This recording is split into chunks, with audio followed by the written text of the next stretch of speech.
أعوذ بالله من الشيطان الرجيم.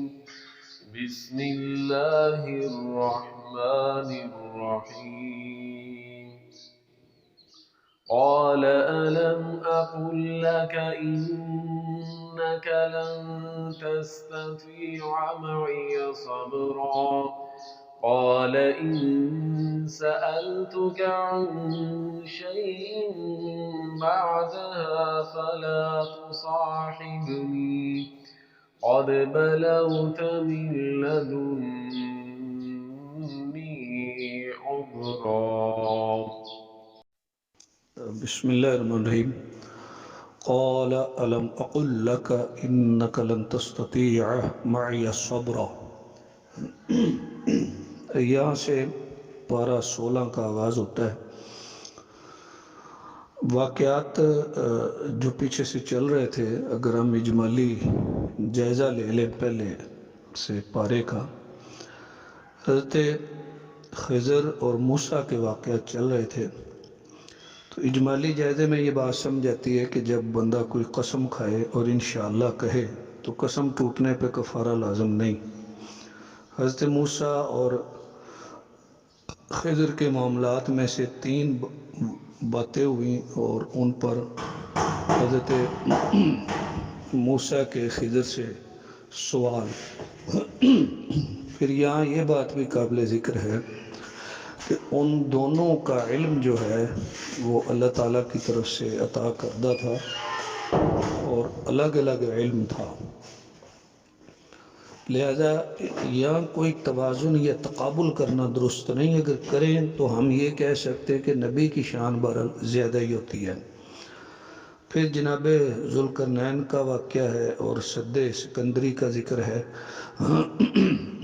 اور عمل کی قبولیت کے لیے 2 شرطیں ہیں، ایک وہ شرک سے پاک ہو، دوسرا سنت کے مطابق ہو یعنی بدعت سے پاک ہو۔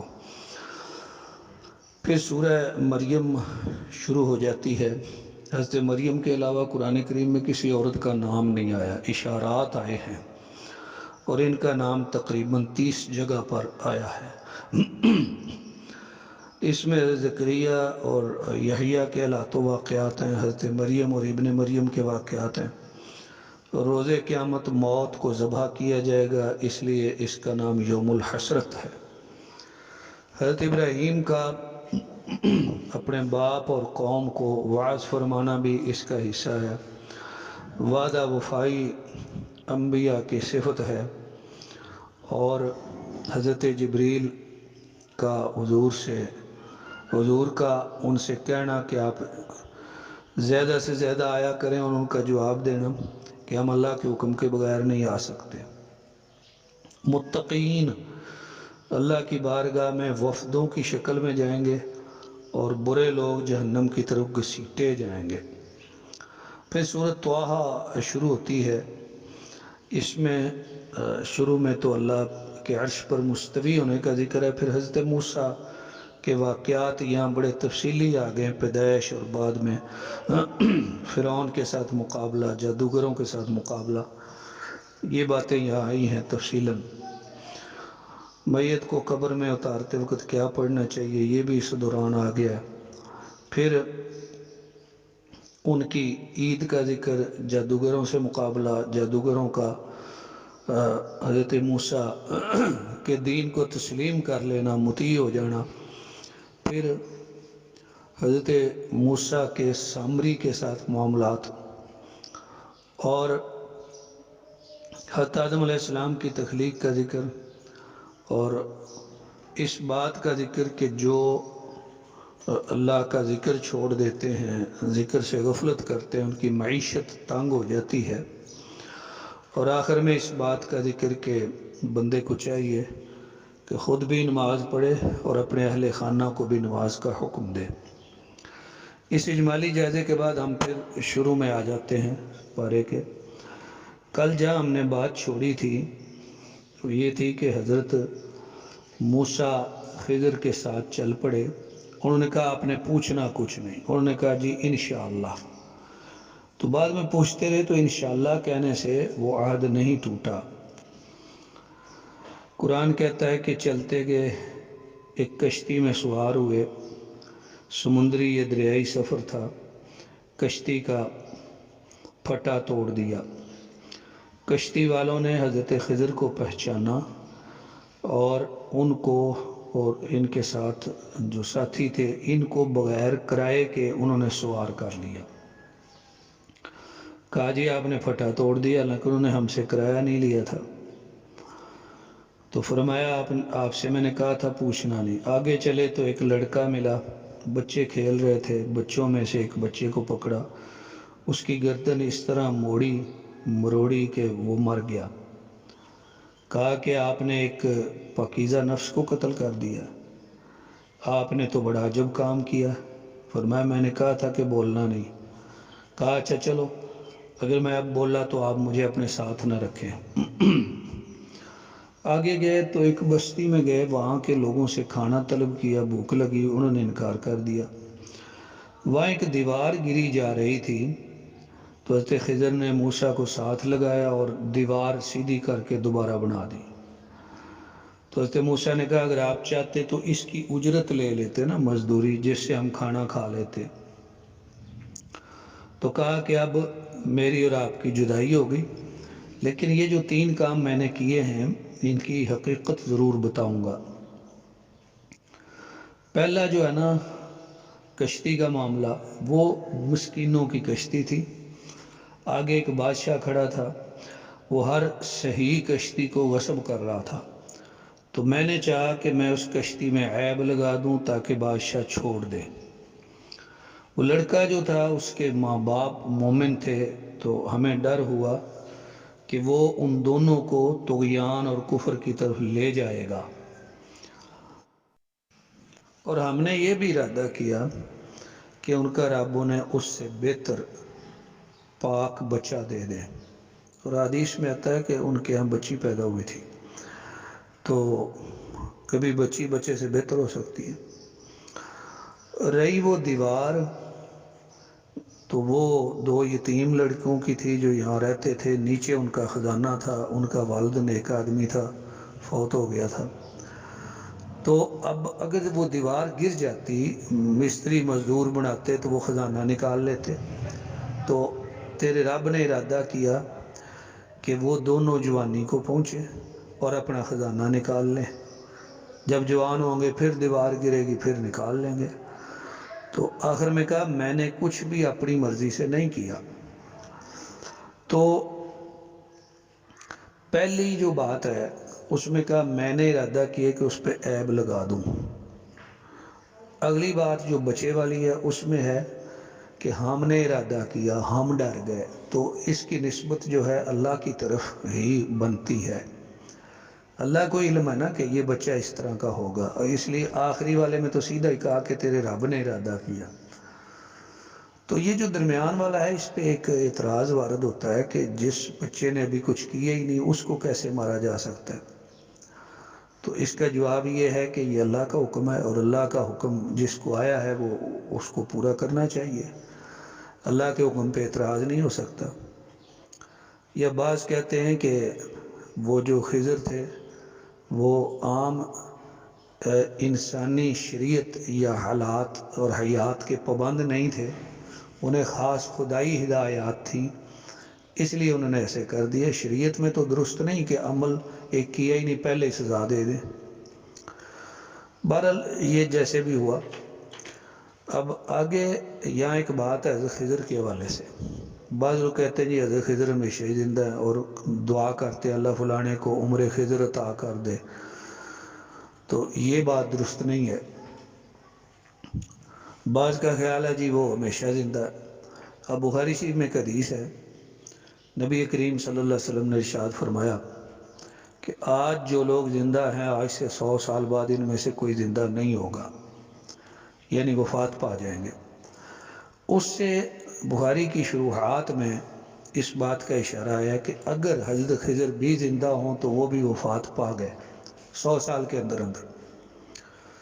تو جو ان کی حیات ابدی کے قائل ہیں وہ کہتے ہیں جی نہیں، یہ تو فرمان تھا خشکی والوں کے لیے، اور حضرت خضر رہتے ہیں تری میں، سمندر میں، دریا میں، لیکن یہ ان کا کہنا کوئی قابل قبول بات نہیں ہے۔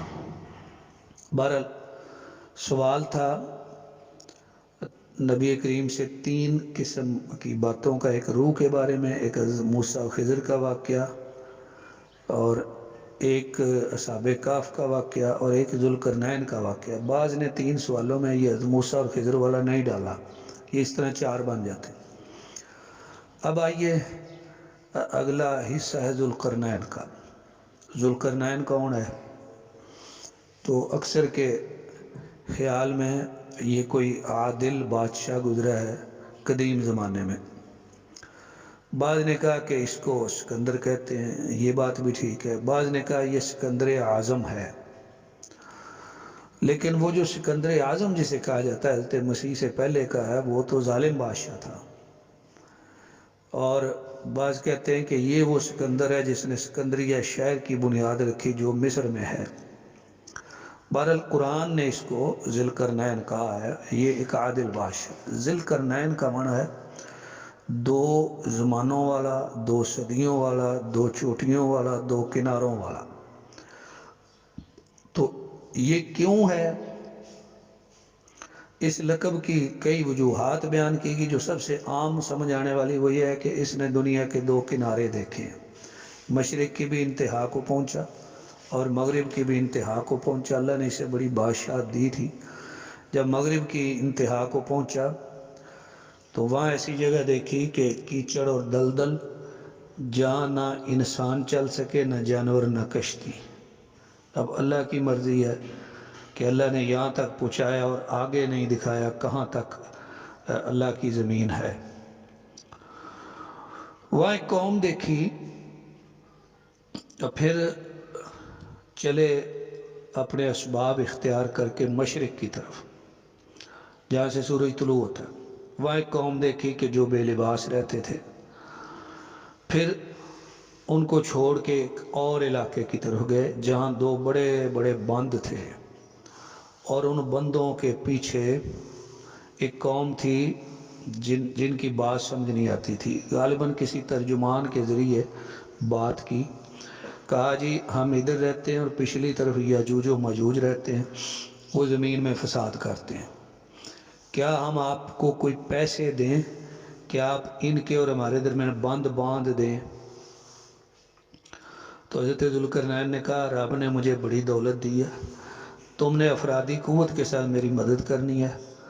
لوہے کے ٹکڑے لاؤ، ڈھیر لگا دیے، درمیان میں کوئی کٹ تھا نا، سائیڈ پہ پہاڑ تھے، پہاڑوں کے پیچھے وہ رہتے تھے، اس کٹ سے وہ آ جاتے تھے۔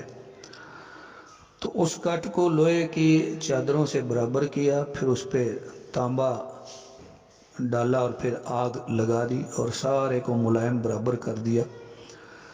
یہ قوم انسانوں کی قسم ہے، یاجوج و ماجوج، اور یہ اس بند کے پیچھے بند کیے گئے ہیں۔ کہتے ہیں حضرت نوح علیہ السلام کے بیٹے یافس کی اولاد ہے۔ بعض لوگوں نے عجیب طرز عمل اختیار کی، کہتے ہیں کہ ان کا باپ کا سلسلہ تو حضرت آدم تک ثابت ہے، ماں کا سلسلہ حضرت حوا تک ثابت نہیں۔ تو یہ عجب بات ہے۔ بہرحال قرآن کہتا ہے کہ اس بند پر اب نہ وہ چڑھ سکتے ہیں، اوپر سے ادھر نہیں آ سکتے، اور نہ اس میں سوراخ کر سکتے ہیں۔ تو یہ علاقہ کہاں ہے؟ بعض نے کہا ترکی میں ہے، بعض نے کہا آرمینیا میں ہے، بعض نے کہا آذربائیجان میں ہے، لیکن بات یہ ہے کہ یہ ایسی جگہ پہ ہیں جہاں انسانوں کی پہنچ نہیں ہے، ورنہ انسانوں نے بڑی ترقی کر لی، دور دور تک دنیا اور سمندر کے کنارے دیکھے، یہ قوم نظر نہیں آئی۔ اللہ نے بند کیا ہوا ہے جہاں بھی کیا ہوا، انسانوں کی پہنچ میں ہو تو یہ پھر نکل بھی آئیں۔ نبی کریم صلی اللہ علیہ وسلم نے ایک دن فرمایا تھا ویل للعرب من شر قد اقترب، عرب کے لیے بربادی اس شر سے جو قریب آ گیا ہے۔ آج یجوج و مجوج کا سوراخ اتنا سا کھل گیا، 1 روپے یا پیسے گول کی طرح اشارہ کیا۔ تو قرآن یہاں یہ کہتا ہے کہ قیامت سے پہلے یہ بند ٹوٹے گا۔ حدیث میں جو ذکر ہے اس سے یہ سمجھ آتی کہ یہ اس کو روز چاٹتے ہیں۔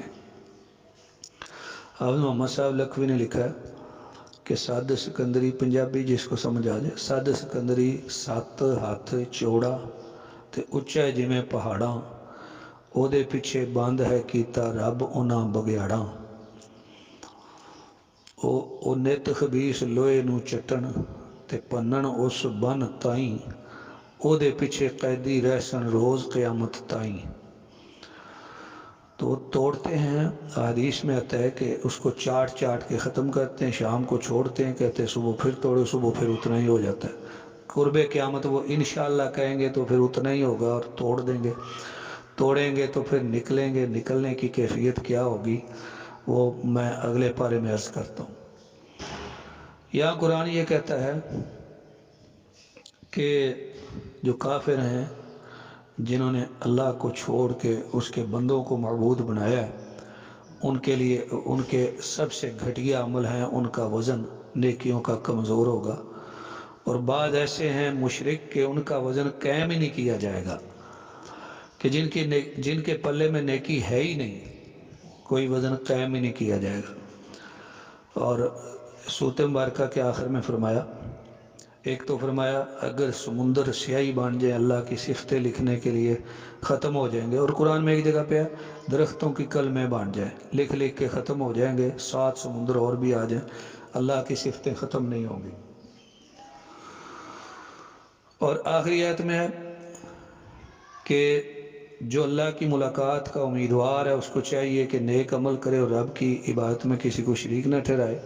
اور سورۃ الاحزاب میں لقد کان لکم فی رسول اللہ اسوۃ حسنہ لمن کان یرجو اللہ والیوم الآخرہ، دونوں کو ملائیں تو بات یہ سمجھ آتی ہے کامیابی اور نجات کے لیے ضروری ہے، عملوں کی قبولیت کے لیے ضروری ہے کہ انسان کے عمل میں شرک بھی نہ ہو اور بدعت بھی نہ ہو۔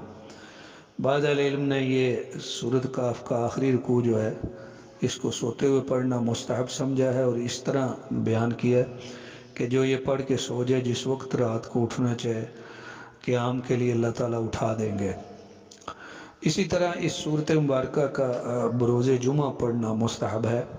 حدیث میں آتا ہے جو اس کی آخری 10 آیتیں پڑھے یا پہلی 10 آیتیں پڑھے یا حفظ کرے یا پوری پڑھے، مختلف روایات، وہ دجال کے فتنے سے بچایا جائے گا۔ عباس کہتے ہیں جی کہ دجال تو قیامت کے قریب آئے گا، تو بات یہ ہے کہ ہر زمانے کا کوئی نہ کوئی دجال ہوتا ہے، ہر زمانے میں دجالی فتنے ہوتے ہیں، لہذا اللہ بندے کو ان فتنوں سے بچائیں گے اس سورت کے پڑھنے سے جمعہ والے دن۔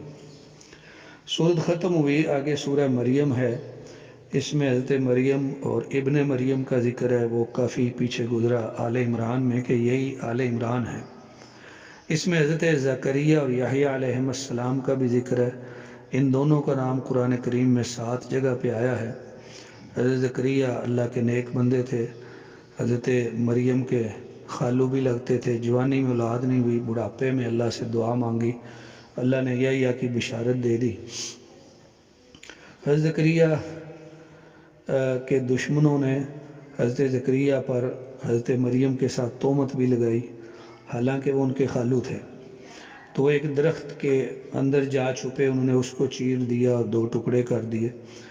انہوں نے 100 سال سے تھوڑی زیادہ عمر پائی تھی۔ ان کے بیٹے حضرت یحییٰ جو ہیں وہ حضرت عیسیٰ سے اہل علم فرماتے 6 مہینے بڑے تھے، اور دونوں کی پیدائش کا سال ایک ہی بنا۔ تو حضرت عیسیٰ کے آسمان پر اٹھائے جانے سے 3 سال پہلے حضرت یحییٰ کو ہرزلس بادشاہ تھا، ایک عیسائی انگریز، اس نے انہیں ذبح کر دیا۔ ایک فاحشہ عورت کی خاطر اس نے مطالبہ کیا تھا، اور ان کا سر کاٹ کے بادشاہ کے سامنے تحفے کے طور پہ رکھا گیا۔ حضرت یحییٰ کو بعض عیسائی یوحنا بھی کہتے ہیں۔ تو اس صورت مبارکہ میں جیسے میں نے پہلے بتایا حضرت مریم پہلی خاتون ہے یا واحد خاتون ہے جن کا ذکر نام قرآن میں ہے، خواتین کے اشارات تو بہت ہیں۔ تو حضرت یحییٰ، زکریا اور مریم اور ابن مریم کے واقعات یہاں بڑے تفصیل سے ہیں، یہاں ولادت کے وقت کے واقعات ہیں کہ کھجور کا درخت ہلاؤ، کھجوریں گریں گی اور کھاؤ پیو۔ تو عورت کے لیے یہ مناسب ہے حمل کے دوران۔ پھر حضرت عیسیٰ کا پیدا ہونا اور لوگوں کا حضرت مریم پہ تہمت لگانا، پھر حضرت عیسیٰ کا بچپن میں بولنا۔ حدیث میں آتا ہے کہ بچپن میں بعض بچے بولے، ایک یہ بولے، ایک حضرت یوسف کے حوالے سے گواہی دینے والا بولا، ایک جریج والے واقعہ میں بولا، ایک دو اور واقعات ہیں، بعض حدیث میں 5 آئے ہیں، بعض میں 7 آئے ہیں۔ پھر حضرت ابراہیم علیہ السلام کا ذکر ہے کہ انہوں نے والد کو دعوت دی، تو والد نے بجائے توحید کی دعوت قبول کرنے کے حضرت ابراہیم کی مخالفت کی اور کہا گھر سے نکل جاؤ۔ جاتے ہوئے کہا چلو میں آپ کے لیے بخشش مانگوں گا، اور اسی وعدے کو پورا کرنے کے لیے انہوں نے بخشش کی دعا کی۔ اور اللہ فرماتے ہیں کہ اہل توحید کے لیے شایع نہیں ہے کہ اہل شرک کے لیے دعا کریں بخشش کی۔ حضرت ابراہیم نے جو کی تھی وہ وعدہ نبھانے کے لیے کی تھی۔ یا حضرت اسماعیل کا ذکر ہے کہ وہ وعدے کے سچے تھے، اور دیگر انبیاء کے بارے میں بھی آیا، تو وعدہ سچا کرنا، وعدہ وفائی، یہ انبیاء کی صفت ہے۔ پھر یہاں پہ عاص بن وائل السہمی کے رد میں بعض آیات بھی آئی ہیں، اور قرآن نے کہا ہے کہ اہل جنت اللہ کے ہاں وفد کی صورت میں جائیں گے اور اہل جہنم کو جہنم میں گھسیٹا جائے گا۔ سورۃ طٰہٰ مکی صورت ہے، اس میں شروع میں اللہ تعالیٰ کے عرش پہ مستوی ہونے کا ذکر ہے، پھر حضرت موسیٰ کے واقعات ہیں۔ پیدائش کے بعد جو واقعات گزرے وہ تو سورۃ قصص میں آئیں گے۔ حضرت موسیٰ نے فرعون کے ہاں پرورش پائی اور غلطی سے ایک بندہ مر گیا، پھر وہاں سے نکلے مدین چلے گئے، یہ واقعہ بھی وہاں آتا ہے سورۃ قصص میں۔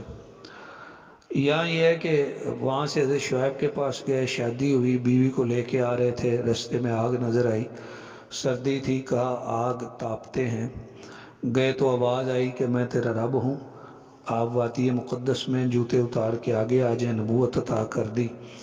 کہا اللہ میرا سینہ کھول دے، معاملہ آسان کر دے، زبان کی گرہ ختم کر دے، کہ تندور میں جب پھینکا گیا تھا تو ایک انگارہ منہ میں ڈالا تھا، اور میرے بھائی ہارون کو میرا ساتھی بنا دے۔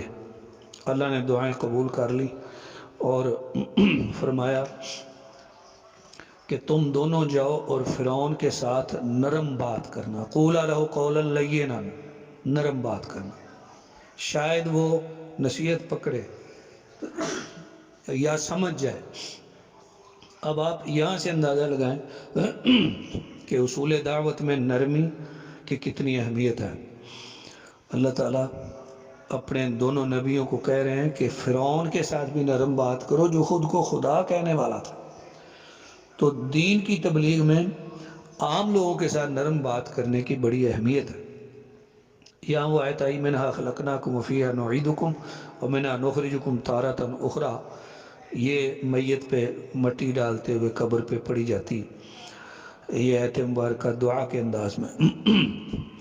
پھر یہاں سے موسیٰ اور فرعون کے جادوگروں کے مقابلے کا ذکر ہے کہ بالآخر جادوگر جو ہیں وہ تابع ہو گئے حضرت موسیٰ کے، ایمان لے آئے، تو اس نے جادوگروں کو بڑی سزا دی۔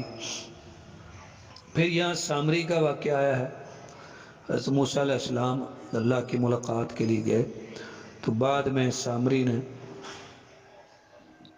قوم کے زیورات اکٹھے کیے بنی اسرائیل کے، یا بعض کہتے ہیں بنی اسرائیل کی عورتوں نے آل فرعون سے ادھار لیے تھے، وہ اکٹھے کیے، وہ ادھار چلا آ رہا تھا پرانا، تو اس کو پگھلا کے ایک بچڑا بنا دیا۔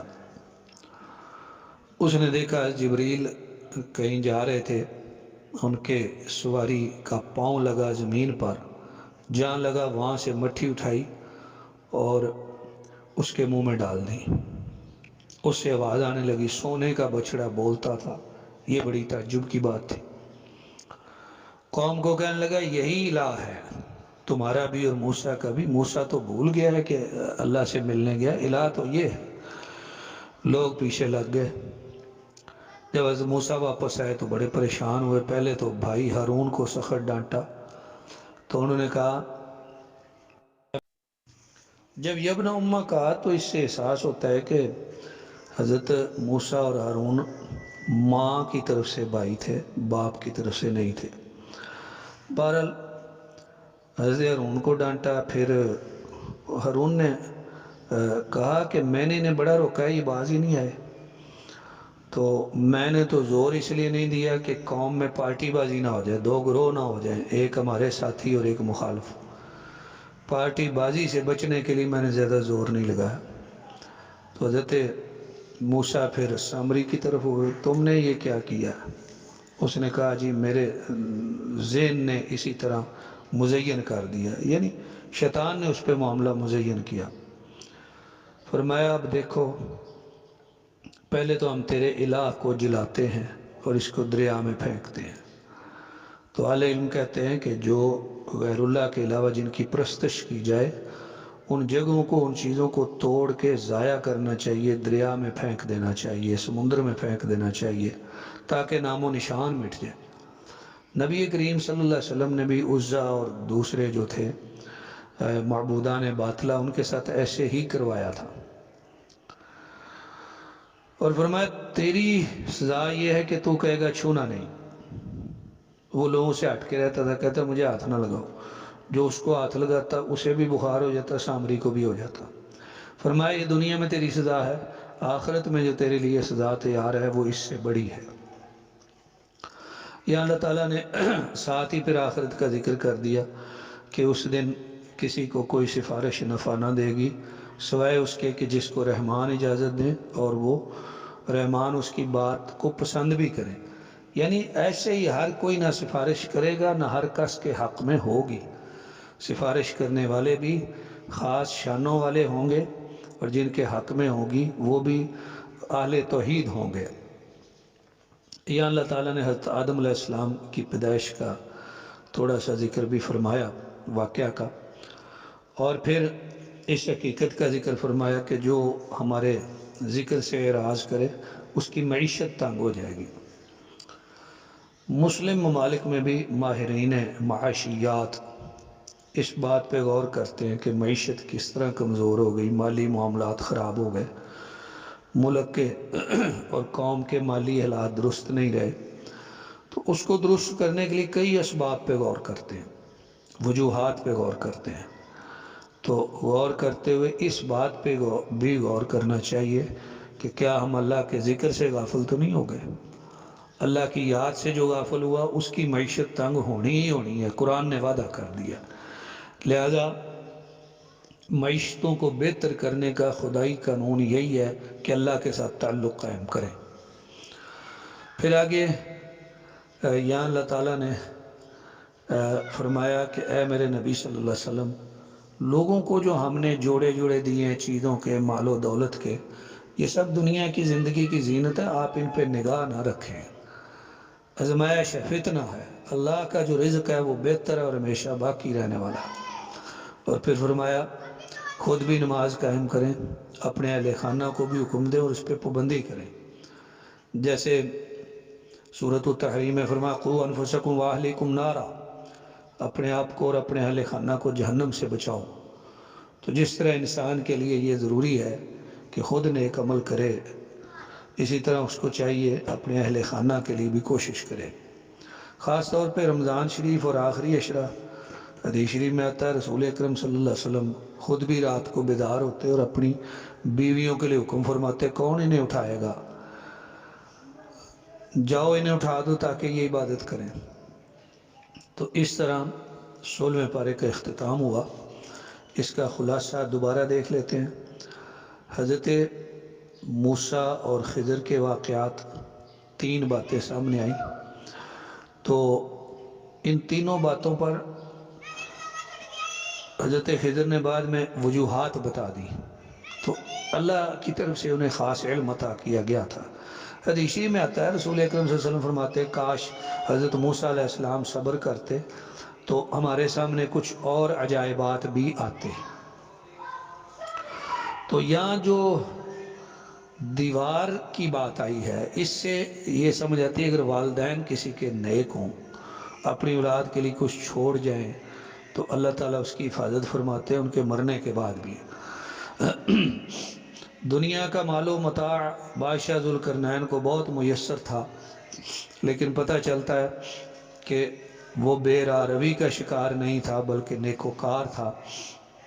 اور قیامت والے دن جو برے لوگ ہیں مشرک اور کافر، ان کے اعمال کا وزن ہی نہیں ہوگا۔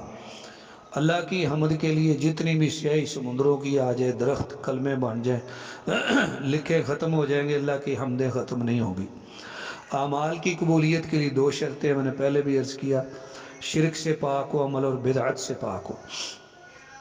پھر سورہ مریم، حضرت مریم یعنی مریم اور ابن مریم جو آل عمران ہیں، ان کے واقعات، حضرت زکریا اور یحییٰ کے واقعات، پھر حضرت ابراہیم علیہ السلام کے واقعات، انبیاء علیہ السلام کے صادق الوعد ہونے کی صفتیں، اور اس میں یہاں حضرت ادریس کا بھی ذکر ہے جی، حضرت ادریس کا ذکر، وہ بھی میں عرض کر دوں، آگے پتہ نہیں آتا ہے کہ نہیں۔ ادریس کے بارے میں مورخین کہتے ہیں کہ ان کا یہ لقب تھا ادریس، اور یہ ہوا کثرت درس سے۔ کثرت درس ان کا کیا تھا؟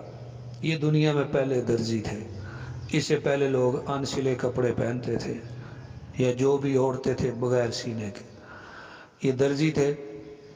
ہر ٹانکے پر سوئی کے اللہ کا ذکر کرتے تھے، اللہ کا نام پڑھتے تھے، اس لیے انہیں ادریس کہا۔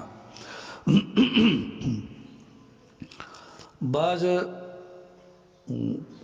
حکماء نے انہیں ہرمس الحکیم کہا ہے، اور اہل کتاب نے انہیں اور ہستی سمجھا۔ تو رسول اکرم صلی اللہ علیہ وسلم کی ان کے ساتھ ملاقات ہوئی چوتھے آسمان پہ معراج کی رات۔ فرمایا جب میں ملا تو مجھے پھر یاد آیا کہ اللہ نے فرمایا وَرَفَعْنَاهُ مَكَانًا عَلِيًّا، یہی اونچا مقام ہے۔ سورہ مریم کے بعد سورہ طٰہٰ میں حضرت موسیٰ اور فرعون کے جادوگروں کے معاملات ہیں، اور پھر سامری جادوگر کے معاملات ہیں، اور پھر اس کا انجام ہے، اور پھر اس بات کا ذکر کہ جو معیشت، جو اللہ کے ذکر سے غافل ہوتے ہیں ان کی معیشت تنگ ہو جاتی ہے، اور پھر اس بات کا ذکر کہ دنیا والوں کے مال و متاع پہ کبھی نگاہ نہ رکھیں، اللہ دیتا ہے جس کو بھی دیتا ہے۔ اور سورۃ مبارکہ کے آخر میں کہ نماز کے عمل پر خود بھی قائم رہیں اور اپنے اہل خانہ کو بھی اس کا حکم دیں۔ تو اس طرح 16ویں پارے کا اختتام ہوا۔ اللہ تعالیٰ سے دعا ہے کہ ہمیں اپنی پاک کتاب سمجھنے اور اس پر عمل کرنے کی توفیق عطا فرمائے، آمین۔ وآخر دعوانا ان الحمد للہ رب العالمین۔